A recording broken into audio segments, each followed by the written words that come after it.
जय हिंद साथियों।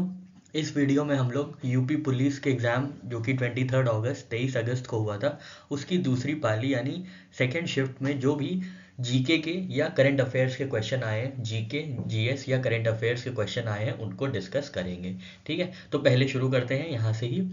सबसे पहला क्वेश्चन जो जीके का पूछा गया था या जीएस का पूछा गया था, which article of universal declaration of human rights guarantee right to seek asylum for from persecution. ठीक है, तो कौन से अनुच्छेद में उत्पीड़न उत्पीड़न से शरण लेने की अधिकार की गारंटी दी गई थी। ठीक है, तो राइट टू असाइलम कहाँ था। राइट टू असाइलम देखिए, हमने यहाँ पे सारे आर्टिकल्स लिख लिए हैं। तो राइट टू असाइलम जो है आर्टिकल 14 में। ठीक है, तो ये यूनाइटेड नेशंस की वेबसाइट से लिया गया है, एकदम अथॉरिटेटेड सोर्स है, वेल ऑथर्ड सोर्स है, और आप इसमें कोई भी कमी नहीं मिलेगी, कोई भी संदेह नहीं मिलेगा। ठीक है, तो आर्टिकल 14 जो है ये वेल ऑथोरिटेटिव सोर्स के साथ पता चल जाता है कि right to seek asylum article 14 में दिया हुआ है।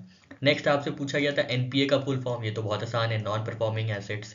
फिर आपसे पूछा गया था कि उत्तर प्रदेश के किस जिले में शेरा नृत्य मनाया जाता है। शेरा नृत्य कहाँ से मनाया जाता है, तो ललितपुर में मनाया जाता है। ये अभिपीडिया गवर्नमेंट वेबसाइट है, ये आप यहाँ से देख सकते हैं। शेरा डांस इन उत्तर प्रदेश कहाँ पे, ललितपुर डिस्ट्रिक्ट में। ठीक है, Shera dance in Uttar Pradesh Lalitpur district में सेलिब्रेट किया जाता है। ठीक है, नेक्स्ट हमसे पूछा गया था व्यापक परमाणु परीक्षण प्रतिबंध संधि का मुख्य उद्देश्य क्या है, मतलब कॉम्प्रिहेंसिव टेस्ट बैन ट्रीटी का क्या उद्देश्य था। तो ये बैन करती है सारे न्यूक्लियर एक्सप्लोजन्स। ठीक है, सारे न्यूक्लियर एक्सप्लोजन्स को बैन करती है, वेदर फॉर मिलिट्री और पीसफुल पर्पस। ठीक है, तो ये नागरिक और सैन्य दोनों उद्देश्य के लिए सभी परमाणु विस्फोट पर प्रतिबंध लगाती है। ठीक है, तो ऑप्शन डी हो जाना चाहिए था इसका सही आंसर। ये सीटीबीटी की वेबसाइट है, comprehensive test nuclear test ban treaty की, जिसमें ये कहते हैं कि ये प्रतिबंध लगाते हैं सारे ही नागरिक और सैन्य दोनों ही परमाणु विस्फोटों पर। ठीक है, तो उन पे प्रतिबंध लगाने का काम करती है comprehensive nuclear test ban treaty या व्यापक परमाणु परीक्षण प्रतिबंध।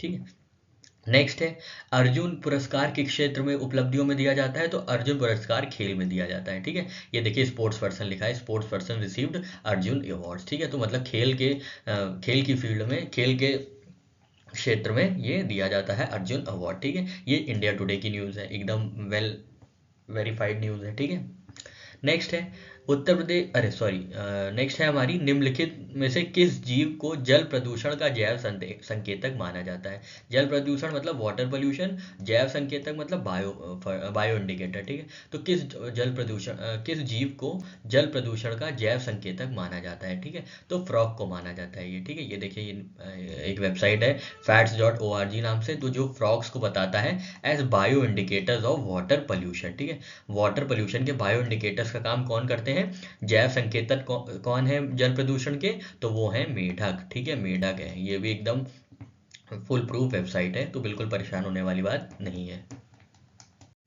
नेक्स्ट आपसे पूछा है इंडिया विंस फ्रीडम किसकी ऑटोबायोग्राफी है, तो ये मौलाना अबुल कलाम आज़ाद की ऑटोबायोग्राफी है। ठीक है, इंडिया विंस फ्रीडम ये बुक का नाम है, और ये किसकी आत्मकथा है, तो ये अबुल कलाम आज़ाद जी की आत्मकथा है। ठीक है, फिर आपसे पूछा गया था 64वां question, what percentage of 500 and 1000 rupee notes was receive by RBI after 2016 demonetization. ठीक है, तो 2016 में विमुद्रीकरण हुआ था आरबीआई के द्वारा। तो आपसे पूछा गया था 500 और 1000 के कितने प्रतिशत नोट जो है प्राप्त हुए थे। ठीक है, तो इसका सही आंसर तो वैसे 99.3% है, पर इसमें ये दिया नहीं है कहीं। ठीक है, क्योंकि ये आरबीआई ने अग्री किया था, कंसीड किया था कि जो 2016 में डिमोनेटाइजेशन लगाया गया था उससे 99.3% नोट्स जो हैं वो डिमोनेटाइज नोट्स जो थे वो वापस आ गए, डिमोनेटाइज नोट्स जो थे वो वापस आ गए थे।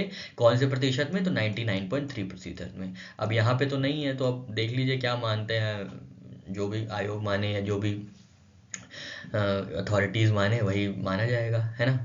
नेक्स्ट हम लोग देखते हैं world conference of human rights in 1993 adopted, तो 1993 में मानव अधिकारों पर विश्व सम्मेलन ने किस घोषणा पत्र को अपनाया गया था। ठीक है, तो ये वियना घोषणा पत्र को अपनाया गया था। ठीक है, Vienna programme of action, Vienna declaration को अपनाया गया था 1993 के 1993 के मानव अधिकारों पर विश्व सम्मेलन में। ठीक है, मानव अधिकारों के विश्व सम्मेलन में 1993 में वियना घोषणा को अपनाया गया था। ठीक है, वियना घोषणा को अपनाया गया था, ये वहीं की वेबसाइट है, world conference of human rights Vienna की वेबसाइट है। ठीक है, ये उन्हीं की वेबसाइट है। चलिए आगे चलते हैं। नेक्स्ट आपसे पूछा गया था कि किस संवैधानिक संशोधन अधिनियम ने लोकसभा और राज्यसभा विधानसभाओं में अनुसूचित जाति और अनुसूचित जनजातियों के लिए सीटों के आरक्षण को बढ़ाया था। ठीक है, तो which constitutional amendment act extended the reservation of seat for SC/ST in Lok Sabha and state assemblies. तो इसका सही आंसर है 79th अमेंडमेंट। 79 संशोधन जो हुआ था, ये देखिए यहाँ पे लिखा है, ये कॉन्स्टिट्यूशन 79th अमेंडमेंट 1999 में पास हुआ था। ये इंडिया कानून है, बहुत ही, ये गवर्नमेंट की वेबसाइट है। ठीक है, तो ये इन्होंने क्या किया, इसमें क्या किया था, 79th amendment act extended the period of reservation of seats for SC and ST in Lok Sabha and state assemblies. ठीक है, नेक्स्ट आपसे पूछा गया था लोकतक झील कहाँ है, तो लोकतक झील जो है मणिपुर में है। ठीक है, इसकी तो कोई वेरिफिकेशन ही नहीं करनी है, तो सही है। तो लोकतक झील जो है मणिपुर में है। नेक्स्ट आपसे पूछा गया था जो प्रस्तावना मतलब प्रियम्बल में जो राष्ट्र की एकता और अखंडता शब्दों का उद्देश्य किस मौलिक सिद्धांत को बढ़ावा देता है। ठीक है, कौन से प्रिंसिपल को बढ़ावा देता है, unity and integrity of the nation. ठीक है, तो यहाँ यूनिटी और ये प्रियम्बल है इंडिया का। ठीक है, ये प्रियम्बल है इंडिया का, देख रहे हैं आप, आपके सामने लिखा है यहाँ पे यूनिटी और इंटीग्रिटी कहाँ लिखा है, तो ये यूनिटी एंड इंटीग्रिटी है। तो ये कौन सा प्रिंसिपल बढ़ा रहा है, कौन सा मौलिक सिद्धांत को बढ़ावा दे रहा है, तो फ्रेटर्निटी को दे रहा है। ठीक है, फ्रेटर्निटी मतलब बंधुता। ठीक है, बंधुता के मौलिक सिद्धांत को बढ़ावा दे रहा है कॉन्स्टिट्यूशन ऑफ इंडिया का प्रियम्बल। ठीक है, प्रस्तावना जो है वो फ्रेटर्निटी और बंधुता के मौलिक सिद्धांत को बढ़ा रहा है। ठीक है, नेक्स्ट आपसे पूछा गया था एक सॉफ्टवेयर प्रोग्राम है जो इंटरनेट के माध्यम से आने वाले सभी डेटा को फिल्टर करता है, तो ये है फायरवॉल। ठीक है, ये फायरवॉल है। ठीक है, देखिए फायरवॉल यहाँ क्या करता है, फायरवॉल नेटवर्क सिक्योरिटी सिस्टम है दैट फिल्टर्स वेब ट्रैफिक। ठीक है, ये फिल्टर वाला जो मेन वर्ड है, कीवर्ड है, यहाँ पे यूज किया गया है, तो फायरवॉल इसका सही आंसर है। कैपर्सकी की ये वेबसाइट है, इस पे दिया हुआ है, बहुत ही ऑथेंटिक है ये भी। ठीक है, नेक्स्ट आपसे पूछा गया था दर्शकों के साथ संवाद करने के लिए सोशल मीडिया प्लेटफॉर्म के रणनीतिक उपयोग के लिए क्या शब्द है, तो सोशल नेटवर्किंग है ना, ये तो नाम से ही समझ में आ रहा है, नेटवर्क करने के लिए, संवाद करने के लिए। ठीक है, तो ये क्या किस लिए यूज, तो ये क्या है, ये सोशल नेटवर्किंग है। ठीक है, इसका आंसर। नेक्स्ट आपसे पूछा गया है भारत में सबसे लंबा नदी पुल कौन सा है। ठीक है, सबसे लंबा नदी पुल है कौन सा, ढोला सदिया ब्रिज, जिसको भूपेन हजारिका सेतु कहते हैं। ठीक है, भूपेन हजारिका सेतु जो है सबसे लंबा नदी पुल है, रिवर ब्रिज है इंडिया का, याद रखिएगा। ठीक है, ये सिविल इंजीनियरिंग पोर्टल की वेबसाइट है, यहाँ पे ये बताए हैं कि सबसे बड़ा लंबा रिवर जो है वो भूपेन हजारिका सेतु है। ठीक है, नेक्स्ट है सरकार ने किसान क्रेडिट कार्ड योजना कब पेश की थी, तो यहाँ पे किसान ऋण पोर्टल है, यहाँ पे ये पोर्टल है government.gov.in का, गवर्नमेंट का पोर्टल है, तो उसमें बताया गया है कि 1998 में आई थी किसान क्रेडिट कार्ड स्कीम। ठीक है, अगस्त 1998 में आई थी, तो इसका सही आंसर है अगस्त 1998 में सरकार ने किसान क्रेडिट कार्ड योजना पेश की थी। नेक्स्ट है भूटान की राजधानी, बहुत आसान है, थिम्पू है। ठीक है, इसके लिए वेरिफिकेशन की कोई जरूरत ही नहीं है। नेक्स्ट आपसे पूछा गया है भारत और वियतनाम के बीच साझेदारी में उनकी क्षेत्रीय सुरक्षा परिदृश्य में किस प्रकार का परिवर्तन आएगा, तो सी इसका आंसर होगा, रक्षा सहयोग और समुद्री सुरक्षा बढ़ाकर। ठीक है, रक्षा सहयोग और समुद्री सुरक्षा बढ़ाकर, क्योंकि दोनों ही कोस्टल स्टेट्स हैं, इंडिया और वो दोनों ही, इंडिया और वियतनाम दोनों कोस्टल स्टेट्स हैं, इसलिए मैरीटाइम सिक्योरिटी और डिफेंस कॉपरेशन इनका होना चाहिए। ठीक है, तो ऑप्शन सी होना चाहिए इसका। नेक्स्ट आपसे पूछा गया था जून 2024 तक लोकसभा के विपक्ष के नेता कौन है, तो ये तो राहुल गांधी साहब हैं। ठीक है, तो ये आप यहाँ देख लीजिए, Rahul Gandhi becomes first leader of opposition to attend red fort address in 10 साल। तो 10 साल बाद हमारे राहुल गांधी साहब जो हैं, इनको क्या किया गया था, इनको अपॉइंट किया गया था एज लीडर ऑफ ऑपोजिशन। ठीक है, 10 साल से ये जगह खाली थी, 10 साल के बाद राहुल गांधी को ये जगह मिली है, तो राहुल गांधी इसका सही आंसर होगा। चलिए आगे बढ़ते हैं। नेक्स्ट आपसे पूछा गया था तुगलकनामा पुस्तक किसने लिखी है, पुस्तक के लेखक कौन है, तुगलकनामा, तो अमीर खुसरो ने लिखी है। ठीक है, याद रखिएगा, ये अमीर खुसरो ने लिखी है तुगलकनामा। ठीक है, 1321 में इन्होंने शुरू की थी। ठीक है, ये विकीपीडिया से इसलिए लिया क्योंकि और भी जगह था, पर इस तरीके से नहीं दिया हुआ था कि एक ही जगह पे लिखा हो। ठीक है, तो खुसरो साहब ने, अमीर खुसरो जी ने तुगलकनामा लिखी थी। नेक्स्ट हमारा जो क्वेश्चन था वो था अंतर्राष्ट्रीय अक्षय ऊर्जा एजेंसी से। ठीक है, तो ये क्या करती है आपसे पूछा गया था। ठीक है, तो अगर आप नाम से ही समझ गए, तो नाम से ही अगर आप पता लगा लेते, तो ये अक्षय या नवीनकरणीय ऊर्जा को उपयोग को बढ़ावा देती है। ठीक है, this promotes use of renewable energy. ठीक है, तो पहला ही ऑप्शन एकदम सही हो गया। ठीक है, तो ये याद रखिएगा, रिन्यूएबल एनर्जी एजेंसी क्या करती है, ये अक्षय या नवीनीकरणीय ऊर्जा को उपयोग को बढ़ावा देता है। ठीक है, नाम में ही इनके छुपा हुआ है। अगला क्वेश्चन आपसे पूछा गया था, वैश्विक आतंकवाद विरोधी प्रयासों के समन्वय के लिए किस संगठन को जिम्मेदार माना जाता है। ठीक है, वैश्विक आतंकवाद विरोधी प्रयास मतलब ग्लोबल काउंटर टेररिज्म एफर्ट्स कौन करता है, कौन से इसमें से ऑर्गेनाइजेशन है करता है, समन्वय करता है आतंकवाद विरोधी प्रयासों के लिए। ठीक है, तो ये यूएनसीसीटी है। ठीक है, ये देखिए यहाँ पे UNCCT, United Nations office of counter terrorism. ठीक है, ये करता है fight against terrorism and global counter terrorism. ठीक है, ये देखिए ग्लोबल काउंटर टेररिज्म एग्जैक्ट हूबहू वर्ड लिखा हुआ है यहाँ पे। ठीक है, ये यूनाइटेड नेशंस की वेबसाइट है, तो एकदम वेल वेरीफाइड है, वेल रिसर्च है। ठीक है, ये वाला क्वेश्चन थोड़ा सा नहीं मिला है, हम आपको मिलते ही इत्तला करेंगे, जैसे ही पता चलेगा हम आपको सूचित करेंगे इस चीज़ के लिए कि जीएसटी रेट जो है कितना है नेसेसरी आइटम्स लाइक मिल्क का, मिल्क प्रोडक्ट्स का और ब्रेड का। ठीक है, नेक्स्ट है क्वेश्चन 80। तो ये आपको बताना है चंद्रमा पर नासा के मानव युक्त लैंडिंग मिशन को क्या नाम दिया गया है, जो 2024-25 तक होने की संभावना है। ठीक है, तो नासा के जो एक मैन लैंडिंग मिशन है मून पे क्या होगा, आदमियों को भेजा जाएगा या मानव को भेजा जाएगा, उस लैंडिंग मिशन का क्या नाम है, तो उस लैंडिंग मिशन का नाम है आर्टेमिस। ठीक है, ये देखिए आर्टेमिस। ठीक है, ये लिखे Artemis will send 4 astronauts around the moon in 2025। ठीक है, डायरेक्ट ये क्वेश्चन यहीं से आया लग रहा है। ठीक है, नासा की वेबसाइट है, नासा का मिशन है आर्टेमिस, जो कि मानव युक्त लैंडिंग मिशन परफॉर्म करेगा 2025 तक। कौन से मिशन के अंतर्गत, तो आर्टेमिस मिशन के अंतर्गत, तो आर्टेमिस इसका सही आंसर है। नेक्स्ट आपसे पूछा गया था अंतर्राष्ट्रीय थर्मोन्यूक्लियर प्रायोगिक रिएक्टर परियोजना का उद्देश्य क्या है। ठीक है, तो ये उद्देश्य क्या है, ये न्यूक्लियर फ्यूजन है, फ्यूजन एनर्जी है large scale and carbon free source. ठीक है, बड़े पैमाने पर कार्बन मुक्त स्रोत के रूप में संलयन ऊर्जन।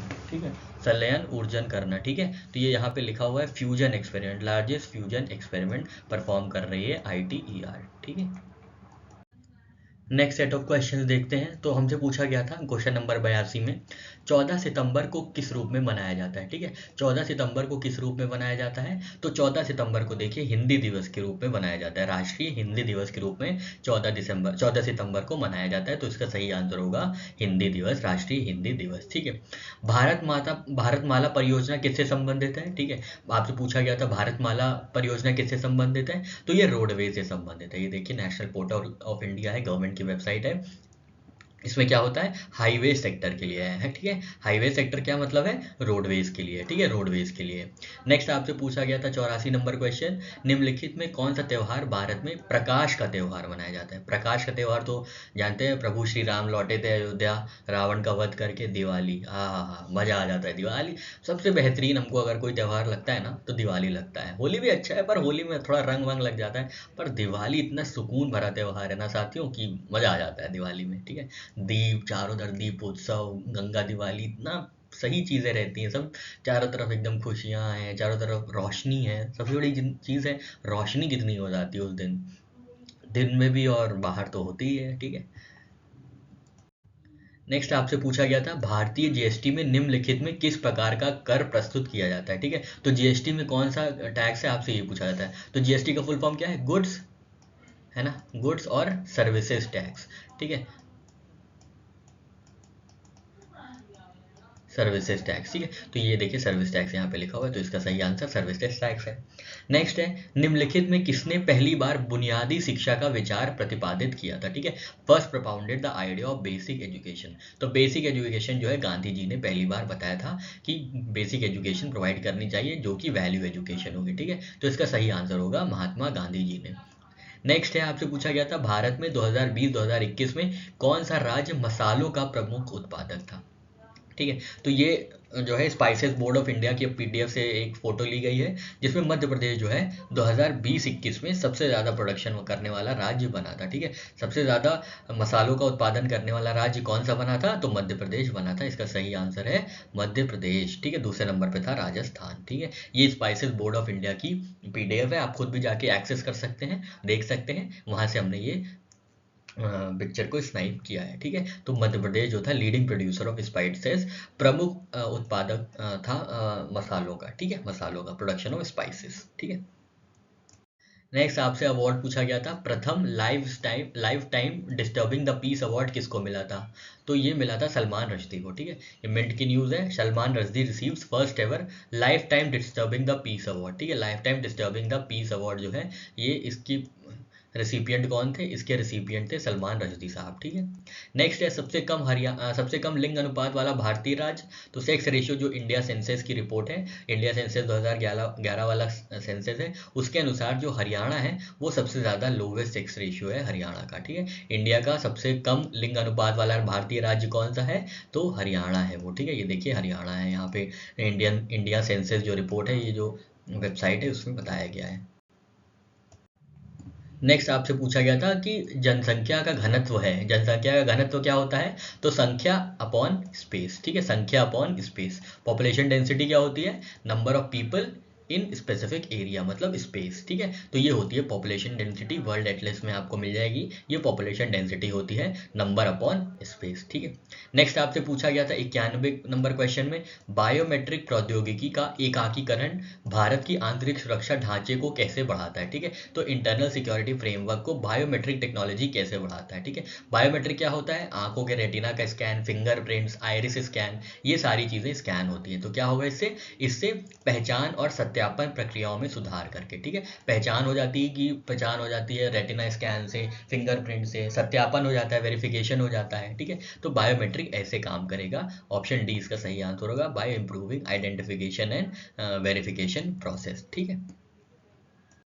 नेक्स्ट आपसे पूछा गया था 1928 में बरदौली सत्याग्रह का नेतृत्व किसने किया था? तो इसका सही आंसर है सरदार वल्लभ भाई पटेल ने किया था, ठीक है। ये इंडियन कल्चर, ये गवर्नमेंट की वेबसाइट है gov.in, यहाँ पे बताया गया था सरदार वल्लभ भाई पटेल लेड बरदौली सत्याग्रह। तो बरदौली सत्याग्रह का नेतृत्व सरदार वल्लभ भाई पटेल ने 1928 में किया था, एकदम वेरीफाइड आंसर है ये, ठीक है।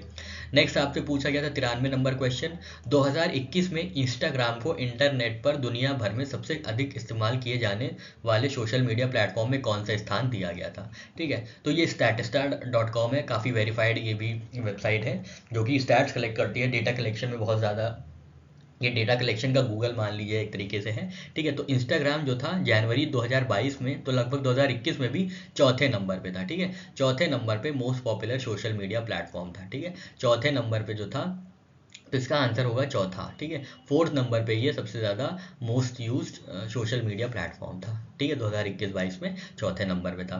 फिर आपसे पूछा गया था चीन ने तिब्बत पर कब आक्रमण किया? तो ये 1950 में आक्रमण किया था, ठीक है। ये देखिए from the archive, Sydney Morning Herald की न्यूज़ है। यहाँ बताया गया था 1950 में क्या हुआ था, चाइना इन्वेड्स तिब्बत, ठीक है। डायरेक्ट आंसर इसका यही है 1950, चाइना इन्वेड्स तिब्बत 1950 में। तो चीन ने तिब्बत पर आक्रमण किया था 1950 में।